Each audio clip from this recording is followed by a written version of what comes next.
जम्मू कश्मीर की चुनावी जंग। बीजेपी के अंदर भी उठे सवाल। महाराष्ट्र में एमवीए में घमासान। सीएम पद की लड़ाई सतह पर आई।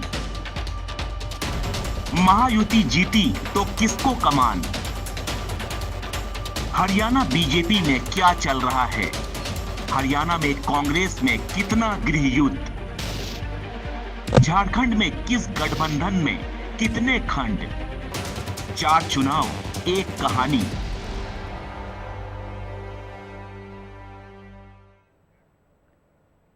नमस्कार, मैं हूं अंकित त्यागी। इस वक्त आप एनडीटीवी इंडिया के साथ हैं। जम्मू कश्मीर, हरियाणा, महाराष्ट्र और झारखंड में चुनाव होने वाले हैं।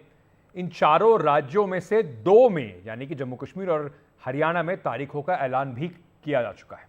बाकी दोनों राज्यों में भी तारीखें जो हैं वो आ जाएंगी, ऐसी कयास लगाए जा रहे हैं। लेकिन सरगर्मियां जो हैं, राजनीतिक चुनावी सरगर्मियां, इन चारों राज्यों पे बिल्कुल चरम पर है। जहां जहां चुनाव हैं वहां विरोधी दलों से लड़ने से पहले तमाम राजनीतिक दल और गठबंधन आपस की जो तनातनी चल रही है उसी में उलझे हुए हैं। शुरुआत जम्मू कश्मीर से करते हैं, जहां कांग्रेस और नेशनल कॉन्फ्रेंस के बीच सीटों का तालमेल हो गया है। लेकिन बीजेपी के पहली लिस्ट जारी होने के बाद ही उसको वापस लेना पड़ गया। बीजेपी जो अकेली चुनाव लड़ रही है उसके लिए मुश्किलें जो हैं वो बढ़ती जा रही हैं। काफी हंगामा हुआ आज बीजेपी के दफ्तर में। 44 से सीटें जो हैं, पहले 44 की लिस्ट जारी हुई, फिर उसे हटा लिया गया और अब 16 सीटों का ऐलान किया गया है जो पहले दौर का चुनाव देखेंगी। आखिर ऐसा क्या हुआ कि बीजेपी को लिस्ट वापस लेनी पड़ गई, देखिए इस रिपोर्ट में। पहली लिस्ट जारी की गई। लिस्ट में 44 नाम शामिल किए गए, लेकिन फिर लिस्ट वापस ले ली गई और इस लिस्ट को छोटा करके सिर्फ 15 नाम रखे गए हैं। कुछ देर बाद एक और लिस्ट जारी की गई। इसमें भी एक नाम रखा गया, यानी 44 की जगह 16 नाम रह गए। तो वो 28 नाम कहां गए? तो जाहिर सी बात है, कुछ न कुछ तो वो कहते हैं मजबूरियां रही होंगी, वरना लिस्ट यूं ही कोई वापस नहीं लेता। जम्मू कश्मीर में मजबूरियां दोनों तरफ हैं, बीजेपी की तरफ भी और गठबंधन की तरफ भी। बीजेपी के सामने आखिर क्या मजबूरी है कि उसे आनन फानन में अपनी लिस्ट को वापस लेना पड़ा, और गठबंधन के खेमे में आखिर क्या मजबूरी है कि आखिरी वक्त तक सीट शेयरिंग को लेकर पसोपेश जारी है। आगे की खबर सुनने से पहले ध्यान रहे कि जम्मू कश्मीर में 3 चरणों में विधानसभा चुनाव होने हैं।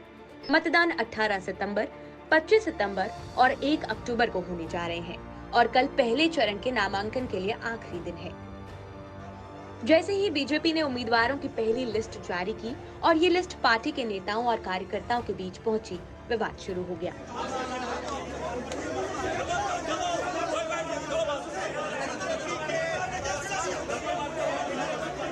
बीजेपी के नाराज कार्यकर्ता जम्मू में पार्टी के दफ्तर पहुंचने लगे और अपने नेताओं के लिए टिकट की मांग करने लगे। हम संगठन के लोग हैं, जब एक तरफ संगठन बोलते हैं और दूसरी तरफ हम लोगों संगठन को कोसते रहते हैं, ऐसा काम नहीं होना चाहिए। मैं उन लोगों को संगठन का बंदा नहीं कहता, मैं कहता हूं कि संगठन के हित में नहीं, वो अपने हित में काम कर रहे हैं। मेरा रोष प्रकट होना ही है। मैं 18 साल से, जैसे एक बच्चा स्कूल में निकल के जाता है, मैं सुबह से लेकर शाम तक भारतीय जनता पार्टी का कार्य करता था और पूरा दिन समाज को जोड़ने के लिए, जिस टाइम पे मैंने अपने घर में झंडा लगाया था, लोग भारतीय जनता पार्टी का झंडा नहीं लगाते थे अपने घर में। ठीक है, आज मेरे साथ नाइंसाफी हुई है। कल जो पैराशूट से एसएसपी मोहनलाल की परसों ज्वाइनिंग होती है जहाँ पे, और आज उसका मैंडेट दिया जाता है। अगर ये मैंडेट नहीं बदला गया तो इसका खामियाजा भारतीय जनता पार्टी को भुगतना पड़ेगा। पिछले 15 साल से मैं इस पार्टी के लिए काम करता हूँ। आज जब कैंडिडेचर अनाउंस होता है, आप किसी को भी टिकट दे दो, हम ये कहते हैं कि भारतीय जनता पार्टी के कार्यकर्ता को आप टिकट दो। जो पहले मुझे बताए भारतीय जनता पार्टी का कौन सा ऐसा क्राइटेरिया है, कौन सा क्राइटेरिया बनाया है जिससे भारतीय जनता पार्टी को कैंडिडेचर दिया जाता है, मुझे बताइए। क्या वो ऐसी चेकलिस्ट बनाई है भारतीय जनता पार्टी ने? बीजेपी के लिए सबसे बड़ा चैलेंज ये है, जो इनके चेहरे थे पिछले 10 साल से या 6 साल से, वो कहीं गायब हैं इस लिस्ट से जो पहले निकाला गया था।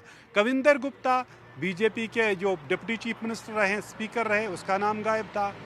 डॉक्टर निर्मल सिंह बीजेपी के प्रेसिडेंट भी रहे हैं, डिप्टी सीएम भी रहे, उसका नाम गायब था। और जाहिर सी बात है उसकी कॉन्स्टिट्यूंसी जो बिलावर है कुटवा में, वहाँ किसी और को मैंडेट दिया गया था। सत शर्मा है जो बीजेपी के प्रेसिडेंट भी रहे थे 2014 में, उसी की वो क़यादत में इलेक्शन लड़ा गया, मंत्री भी बाद में थे, उसका नाम गायब है। जो आज प्रेसिडेंट है बीजेपी के पिछले 5-6 साल से, रविंदर रैना, वो जो नौशेरा राजौरी की कॉन्स्टिट्यूंसी से आते हैं, उसका नाम अभी नहीं आया, गो कि नौशेरा से अभी किसी को मैंडेट नहीं दिया गया। जाहिर सी बात है कि ये जो मैसेज थी इस लिस्ट से कैंडिडेटों का इंतखाब जो उन्होंने किया था वो शायद उतना सही नहीं था, इसलिए वापस लेना पड़ा। सिर्फ आधा ही एक उसका हिस्सा जारी करना पड़ा, जो सिर्फ पहले के जो कल का चरण है, पहला चरण है, उसके जो कैंडिडेट्स हैं उनका लिस्ट जारी किया गया। जम्मू कश्मीर विधानसभा चुनाव के लिए बीजेपी की पहली लिस्ट को चौंकाने वाली लिस्ट कहा जा रहा है। सूत्रों की माने तो विधानसभा क्षेत्र के परिसीमन के कारण हुई पुरानी सीटें अब अस्तित्व में नहीं है। यही वजह है कि पार्टी को नए समीकरण के हिसाब से उम्मीदवारों का चयन करना पड़ा है। बीजेपी ने पामपोर से सैयद शौकत गयूर अंद्रावी, राजपुरा से अरशीद भट्ट, सोपिया से जावेद अहमद कादरी, अनंतनाग पश्चिम से मोहम्मद रफीक वानी, अनंतनाग से सैयद वजाहत, श्री गुफवाड़ा बिजबेहरा से सोफी यूसुफ, शानगुस अनंतनाग पूर्व से वीर सराफ, इंदरवल से तारिक कीन, किश्तवाड़ से शगुन परिहार, पाडेर नागसेनी से सुनील शर्मा, भदरवाह से दिलीप सिंह परिहार, डोडा से गजय सिंह राणा, डोडा पश्चिम से शक्तिराज परिहार, रामबाड़ से राकेश ठाकुर, बनिहाल से सलीम भट्ट और कोकरनाग से रोशन हुसैन गुर्जर को टिकट दिया है। 2014 में सबसे ज्यादा वोट शोपियान से ही आए और आज मैं आपके माध्यम से ये कहना चाहता हूं कि जो लोगों का प्यार मुझे मिल रहा है, इंशाअल्लाह रहमान, नरेंद्र मोदी साहब ने जो हम पे विश्वास किया है और इंशाअल्लाह रहमान शोपियान कॉन्स्टिट्यूंसी हम जीत पता करेंगे। 5 अगस्त 2019 के बाद जम्मू कश्मीर में कितने से डेवलपमेंट के काम हुए। अगर हमारे जम्मू कश्मीर में 10 साल के बाद चुनाव हुए, अब 2024 में जो चुनाव हो रहे हैं, जहां पे हमारे असेंबली में यहाँ जीत के जो विकास का काम है, जो नरेंद्र मोदी जी का सपना है कि जम्मू कश्मीर में विकास करना है, मैं साथ साथ जो दूसरी पार्टियों को भी बताना चाहता हूँ कि उन्होंने आपके मैनिफेस्टो में देखा होगा, एनसी, कांग्रेस की जो ये मिलिटेंटों की पार्टियां हैं जो इनको सपोर्ट करती हैं। आपने देखा होगा जब से 370-35 से हटा 5 अगस्त के बाद जम्मू कश्मीर अमन है और सिर्फ डेवलपमेंट के काम हो रहे हैं। अभी हम जम्मू से निकले ठीक 1.5 घंटे में यहाँ पे पहुंचे। बहुत से विकास जम्मू कश्मीर में होंगे आने वाले 5 साल में और डबल इंजन यहाँ पे सरकार बना के विकास होंगे। बीजेपी की ये लिस्ट 2 किश्त में जारी की गई। पहले 15 उम्मीदवारों की लिस्ट आई और उसके बाद एक उम्मीदवार का नाम जारी किया गया। लेकिन इससे पहले सुबह सुबह जब 44 नामों वाली पहली लिस्ट जारी की गई, आखिर उसमें क्या गड़बड़ी रह गई? ये सवाल इसलिए भी जरूरी है क्योंकि आमतौर पर बीजेपी के बारे में धारणा यही है कि वहाँ फैसले बदले नहीं जाते। सबसे ज्यादा जो नाराजगी और आक्रोश है वो आ गया है जाट कम्युनिटी से और ओबीसी कम्युनिटी की तरफ से। ओबीसी कम्युनिटी का और जाट कम्युनिटी का इस लिस्ट में कोई भी व्यक्ति, किसी को भी टिकट नहीं मिली हुई है। और जम्मू संभाग में जहां पे बीजेपी का जनाधार है, वहां पे 8 से 10 कॉन्स्टिट्यूएंसीज ऐसी हैं जहां पे जाट का और ओबीसी का वोट है वो बहुत बिखरा पड़ा हुआ, और बीजेपी के जीतने के लिए या किसी भी पार्टी के जीतने के लिए वो बहुत एक डिसाइसिव फैक्टर वो पैदा होता है। तो उसके चलते बहुत सारी रिपोर्टें जो रिएक्शन है इमीडिएटली शायद पार्टी हाईकमांड तक पहुंचे दिल्ली में और उन्होंने लिस्ट को होल्ड कर लिया। सबसे ज्यादा नाराजगी जाट और ओबीसी कम्युनिटी में है। ओबीसी और जाट कम्युनिटी के किसी भी व्यक्ति को टिकट नहीं मिला है। जम्मू जहां बीजेपी का जनाधार है, वहां 8 से 10 सीटें ऐसी हैं जहां जाट और ओबीसी बहुत निर्णायक होते हैं। इसकी वजह से तुरंत रिएक्शन हुआ जो पार्टी हाईकमान तक पहुंच गया और लिस्ट को होल्ड कर दिया गया। पार्टी के जितने हमारे बड़े सहयोगी साथी हैं, पूर्व उप मुख्यमंत्री, पूर्व मंत्री, पार्टी के जितने वरिष्ठ साथी सहयोगी हैं, मैं एक एक करके सबसे मिल रहा हूं, पार्टी के वरिष्ठ कार्यकर्ताओं से मिल रहा हूं। अगर कहीं किसी कार्यकर्ता को कोई नाराजगी है, किसी कार्यकर्ता के मन में कोई प्रश्न है, कोई अगर कार्यकर्ता को कहीं कोई परेशानी है, तो हर एक परेशानी का समाधान, हर समस्या का समाधान हम मिल बैठ के करेंगे। भारतीय जनता पार्टी के कार्यकर्ता की सबसे बड़ी पहचान अनुशासन और राष्ट्रभक्ति जो भारतीय जनता पार्टी के कार्यकर्ताओं की सबसे बड़ी पहचान है। और मैं सभी कार्यकर्ताओं से निवेदन करता हूं, अनुशासित बद्ध तरीके से हम सब अपनी बात रखेंगे। आखिर में बीजेपी ने पहले लिस्ट में 16 नाम ही फाइनल किए। पहले चरण में घाटी में चुनाव हो रहे हैं और इनमें ज्यादातर मुस्लिम बहुल इलाके हैं। बीजेपी के लिए असली चुनौती है जम्मू का इलाका, जहां 43 सीटें हैं। लोकसभा चुनाव के हिसाब से इनमें से 29 में बीजेपी की बढ़त है, लेकिन 2014 के विधानसभा चुनावों में बीजेपी ने जम्मू क्षेत्र में 25 सीटें जीती थी।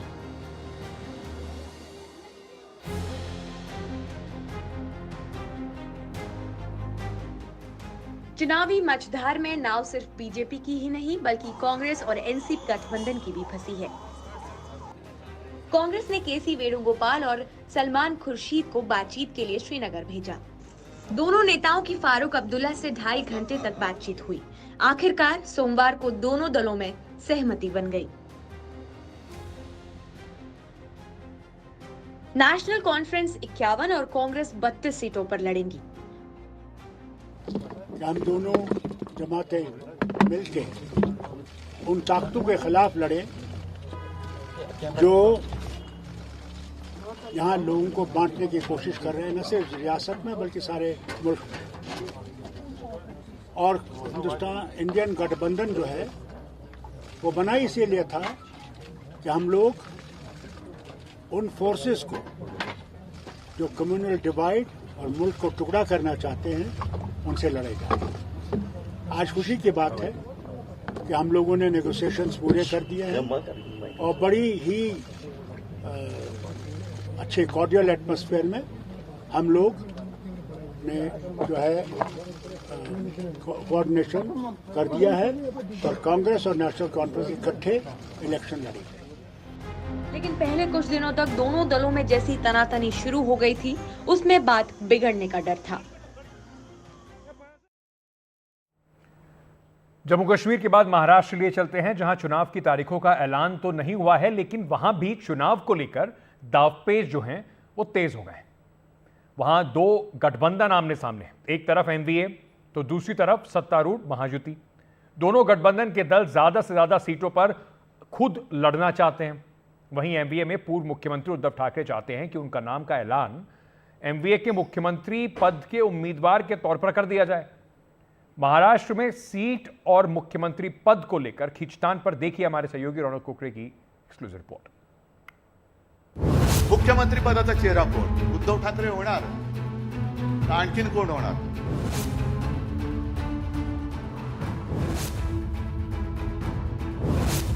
ये वो चेहरे हैं जिनमें महाराष्ट्र विधानसभा चुनाव के बाद मुख्यमंत्री बनने की भावनाएं और संभावनाएं कहीं खुल्लम खुल्ला सामने आ रही हैं तो कहीं दबा छुपाकर। चाहे सत्ता में मौजूद महायुति हो या विपक्ष का महाविकास अघाड़ी, दोनों में मुख्यमंत्री पद का अनार एक है और बीमार अनेक है। एमवीए में उद्धव ठाकरे पूर्व मुख्यमंत्री की हैसियत से भावी मुख्यमंत्री के लिए अपनी दावेदारी पुख्ता करना चाहते हैं। वहीं कांग्रेस लोकसभा चुनावों में अपने शानदार प्रदर्शन के आधार पर विधानसभा में ज्यादा सीटें मांगकर सीएम पद पर अपने किसी नेता को बिठाना चाह रही होगी। एमवीए के तीसरे किरदार शरद पवार यूं तो मुख्यमंत्री पद की रेस से अपनी पार्टी को दूर बता रहे हैं, लेकिन उनकी बेटी सुप्रिया सुले भी एक अहम दावेदार हो सकती है। दूसरी तरफ महायुति में देखें तो मुख्यमंत्री होने के कारण एकनाथ शिंदे अपनी दावेदारी को मजबूत पकड़े रखना चाहते हैं, लेकिन बीजेपी जिस तरह बीते 5 वर्षों से सबसे बड़ी पार्टी होने के बावजूद मुख्यमंत्री पद के लिए तरस गई है, उसमें वो भी चाहेगी कि मुख्यमंत्री उसका अपना हो। जबकि चचा को छोड़कर भतीजा अजीत पवार जिस तरह एनसीपी को लेकर बीजेपी के साथ चले गए थे, उसमें वो भी चाहेंगे कि कब तक उप मुख्यमंत्री ही बनेंगे। मुख्यमंत्री बनने का एक मौका तो उन्हें भी मिले। इसीलिए महाराष्ट्र में चुनावी जंग अभी विरोधी उम्मीदवारों की जगह अपने अपने गठबंधनों में ही चल रही है। लोकसभा चुनाव में एमवीए को मिली सफलता के बाद एमवीए के हौसले 7वें आसमान पर है, लेकिन सत्ता के आसमान में संभावनाओं की पतंग को ऊंची उड़ाने के चक्कर में नेता एक दूसरे की पतंग काटने में लगे हुए हैं। इस बीच उद्धव ठाकरे की पार्टी शिवसेना यूबीटी ने साफ कर दिया है कि अगर महाराष्ट्र में एमवीए की सरकार आती है तो सत्ता की बागडोर ठाकरे को मिलनी चाहिए। मुख्यमंत्री बनने का सीधा गणित यह है कि जिसके ज्यादा विधायक होंगे उसके लिए मुख्यमंत्री बनने का रास्ता उतना ही आसान होगा। इसलिए एमवीए में सबकी कोशिश ज्यादा से ज्यादा टिकट हासिल करने की है। महाराष्ट्र में विधानसभा की 288 सीटों में एमवीए में उद्धव ठाकरे की शिवसेना 120 सीटों पर लड़ना चाहती है। उसका आधार यह है कि बाल ठाकरे की विरासत और शिवसेना का खाटी जनाधार उसके साथ है। फिर एमवीए की तरफ से मुख्यमंत्री रहे होने के कारण उनकी दावेदारी ज्यादा बनती है। एमवीए का दूसरा पार्टनर कांग्रेस तो 135 से 140 सीटों पर लड़ना चाहती है। कांग्रेस लोकसभा चुनावों के नतीजों को अपने लिए आधार बना रही है। जहां उद्धव ठाकरे की पार्टी ने 21 सीटों पर लड़कर लोकसभा की 9 सीटें जीती थी, वहीं कांग्रेस ने 17 सीटों पर लड़कर ही 13 सीटें जीती थी। यानी कांग्रेस अपना स्ट्राइक रेट ज्यादा मजबूत मानती है। फिर कांग्रेस के पास उसके राष्ट्रीय पार्टी होने का भी एक आधार है। वहीं एमवीए का तीसरा पार्टनर शरद पवार की एनसीपी है, जो 80 से 90 सीटों पर चुनाव लड़ना चाहती है। पवार की पार्टी ने लोकसभा चुनावों में 10 सीटों पर लड़कर 8 सीटें जीती थी। दूसरी तरफ पवार की बातों से लगता है कि मुख्यमंत्री पद की दावेदारी में उलझने की जगह एमवीए को सत्ता में लाने पर ज्यादा फोकस कर रहे हैं। माझ्या पक्षापासून मी सिव्हिल सांगू इच्छितो की आमच्याकडे कुणाला इंटरेस्ट नाही, आमच्याकडून कुणाला प्रोजेक्ट करायचं नाही। आम्हाला महाराष्ट्राचे सत्तेत परिवर्तन हवं आहे आणि सत्तेत परिवर्तन करून एका विचारानं या राज्याच्या जनतेला उत्तम प्रशासन द्यावं ही आम्हा लोकांची इच्छा आहे। सीएम पद में दिलचस्पी हो या ना हो, लेकिन सीटों की उलझन सुलझाए बगैर आगे की बातें नहीं बढ़ सकती। अभी एमवीए के तीनों पार्टनर जितनी सीटों पर लड़ना चाहते हैं, उसमें 55 से 60 सीटों पर पेच फंस सकता है। पूरे महाराष्ट्र की छोड़िए, मुंबई में ही ये पेच एमवीए को मुश्किल में डालने लगा है।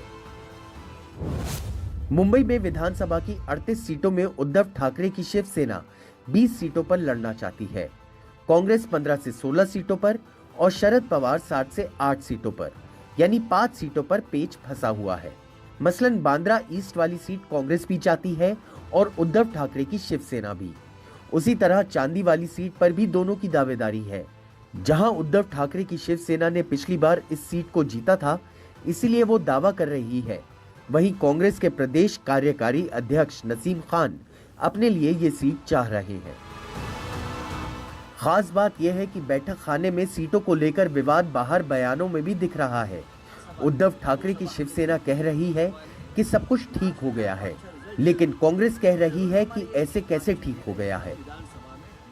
मां विकास आघाड़ी के गठबंधन में किसी भी पद को लेकर कोई मतभेद, कोई दरार नहीं है। कल हमारी एक पहली बैठक हो गई सीट शेयरिंग के ऊपर, जहां मुंबई की सीटों के बारे में हमने तीनों पार्टियों ने चर्चा की और लगभग सहमति से 99% सीटों पर हमारी सहमति हो गई है। मुंबई की लिस्ट में कहूँगा, मुंबई की सीट शेयरिंग। तो ये महायुति वाले को बोले आप आपकी बात करिए, हमारी बात मत करिए। ना मुख्यमंत्री पद के ऊपर हमारे यहाँ कोई मतभेद है, ना और किसी पद के ऊपर, ना सीट शेयरिंग के ऊपर। सीटों से भी आगे अहम लड़ाई मुख्यमंत्री पद की है। वैसे उद्धव की पार्टी के लिए मुफीद स्थिति ये है कि सीटें चाहे जिसकी जितनी आए, गठबंधन के मुख्यमंत्री उम्मीदवार उद्धव ठाकरे ही हों। ऐसा माना जा रहा है कि देर सवेर कांग्रेस भी उद्धव ठाकरे के नाम पर तैयार हो जाएगी, लेकिन उद्धव देर करना नहीं चाहते। मी आज सगळ्यांसमोर स्वच्छ सांगतो की पृथ्वीराजजी तुम्ही आलात, पवार साहेब तुम्ही आलात, तुम्ही आत्ता तुमच्यापैकी कोणाच्याही मुख्यमंत्री पदाचं जाहीर करा, उद्धव ठाकरेचा त्याला पाठिंबा असेल। त्या अनुभवाची पुनरावृत्ती नकोय मला।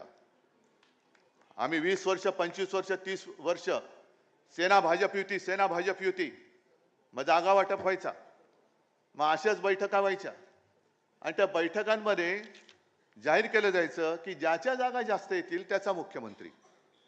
आणि हेच धोरण हे आम्ही एकमेकाच्या पायावरती धोंडे पाडण्यात टाकायचो. कारण तुझ्या जास्त जागा आल्या तर तुझा मुख्यमंत्री होईल, मग तुझी जागा मी पाडणार, माझी जागा तू पाडणार, तो आपली जागा तो पाडणार. म्हणजे पाडापाडीच्या राजकारणामध्ये युतीला काय महत्व राहिलं? ज्याच्या जागा जास्त होतील नाही, आधी ठरवा आणि चला पुढे. मला काही हरकत नाही त्याच्यामध्ये, ठरवा आधी. दूसरी तरफ सत्तारूढ़ महायुति में अभी तक सीटों पर कोई बड़ी बैठक नहीं हुई है, लेकिन सीटों को लेकर दावेदारी जरूर है। माना जा रहा है कि बीजेपी 160 से 165 सीटों पर चुनाव लड़ना चाहती है। वहीं मुख्यमंत्री एकनाथ शिंदे की शिवसेना भी 100 सीटें चाह रही है, तो अजीत पवार की एनसीपी करीब 80 सीटें।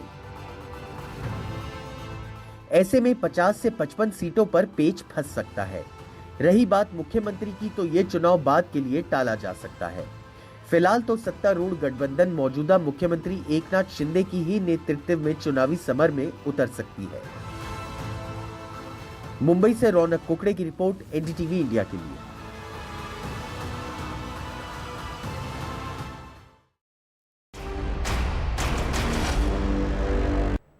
महाराष्ट्र में तारीखों का ऐलान तो नहीं हुआ है, लेकिन हरियाणा में ऐलान जरूर हो चुका है। 1 अक्टूबर को वहां वोट पड़ेंगे। लेकिन उस वोटिंग से पहले कांग्रेस के अंदर जीत के बाद कौन बनेगा मुख्यमंत्री, उसका सवाल अभी से उठ रहा है। मतलब अभी चुनाव हुआ नहीं है, लेकिन उसके आगे की प्रक्रिया को लेकर ये मंथन जरूर चल रहा है। कौन बनेगा मुख्यमंत्री, इस लाख टके के सवाल पर अभी से बवाल भी कांग्रेस में मचा हुआ है। जहां भूपेंद्र हुड्डा का खेमा मजबूत दिख रहा है, वहीं सांसद कुमारी शैलजा भी कांग्रेस के जीतने की स्थिति में खुद को मुख्यमंत्री पद की उम्मीदवार मान रही।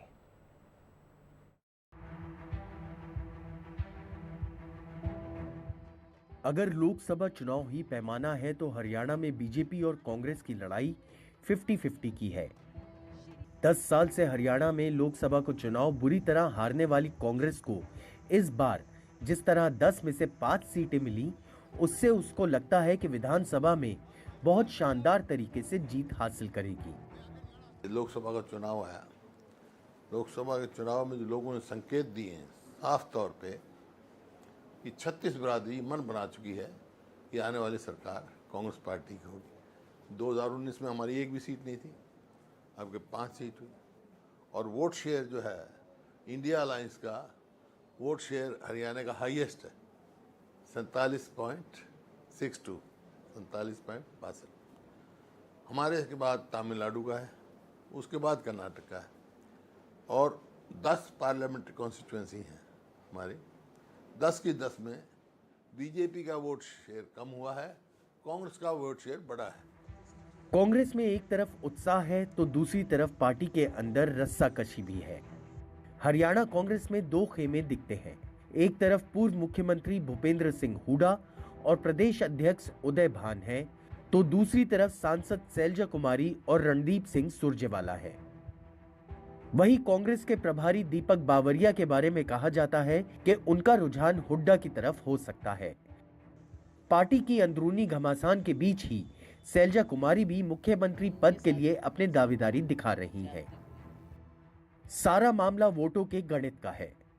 हरियाणा में ओबीसी वोट 30% है, जबकि दलित वोट 21% है और जाट वोट 22%। कांग्रेस को लगता है कि जाटों पर उसके प्रभाव और प्रदेश अध्यक्ष के रूप में उदय भान जैसे दलित नेता के होने से उसका पलड़ा भारी है। लेकिन उस घमासान का क्या होगा जिसमें कांग्रेसी एक दूसरे से दांव लड़ा रहे हैं। ऐसा माना जा रहा है कि कांग्रेस का केंद्रीय आलाकमान 90 सीटों में से 15 से 20 सीटों को शैलजा खेमे को लड़ने के लिए दे सकती है। अगर ऐसा हुआ भी तो पलड़ा हुड्डा का ही भारी रहेगा। दूसरी तरफ बीजेपी के अंदर जाट बनाम ओबीसी की लड़ाई दिखती है।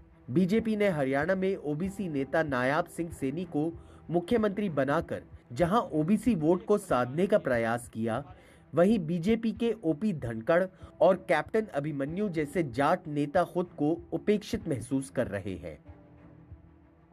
चंडीगढ़ के गुरप्रीत सिंह चीना के साथ दिल्ली से राजीव रंजन की रिपोर्ट, एनडीटीवी इंडिया।